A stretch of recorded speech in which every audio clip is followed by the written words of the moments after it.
we can pay attention to our breathing and at any speed, but when we breathe a little bit slower, we slow down.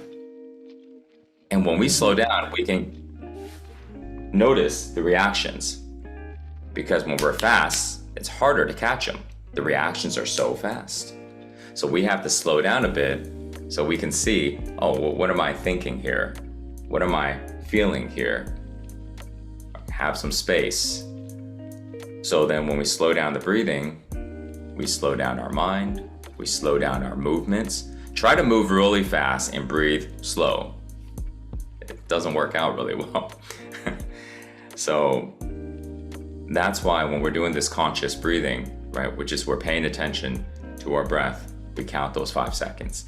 But that's really good, going back to your question, that's really good for when you're doing things.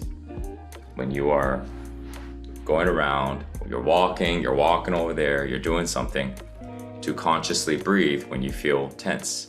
Now the challenge becomes, how well do you know how to do that thing? If you know how to do it well, you can consciously breathe and do the thing at the same time. Chew gum and walk at the same time. Right?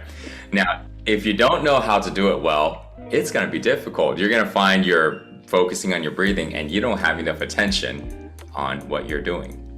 Because when we are focused on our breathing, our attention is in the inner presence, basically inside our body. When we are creating things in our life, our attention is in the outer presence, which is everything outside of our body. It's all present moment, right? It's all existing now. But if we want to create things, we can't create it by connecting to ourselves.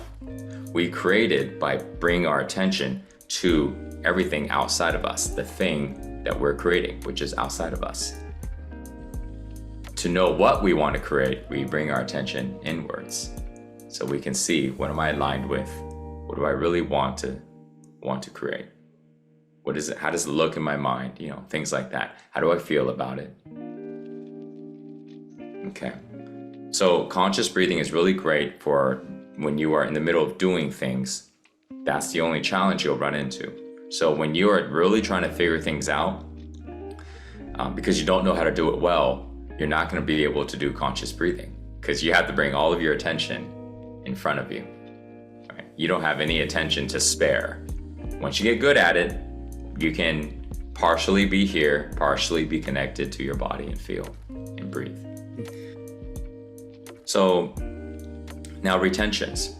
Retentions are like a way to blast through blockages quickly. All right, exhaling and inhaling. All right, we can do some deep breaths. I like to do deep breath in through the nose, out through the mouth, followed by inhale, hold for about 10-15 seconds, and then exhale, hold for about another 10 seconds, and then return back to normal breathing. All right, just a quick way to blast through, because I don't have an opportunity to maintain conscious breathing and still try to figure out this thing. I sit there, I go through these breathing, hold it, and then go back to normal breathing, and now fully focus on this task.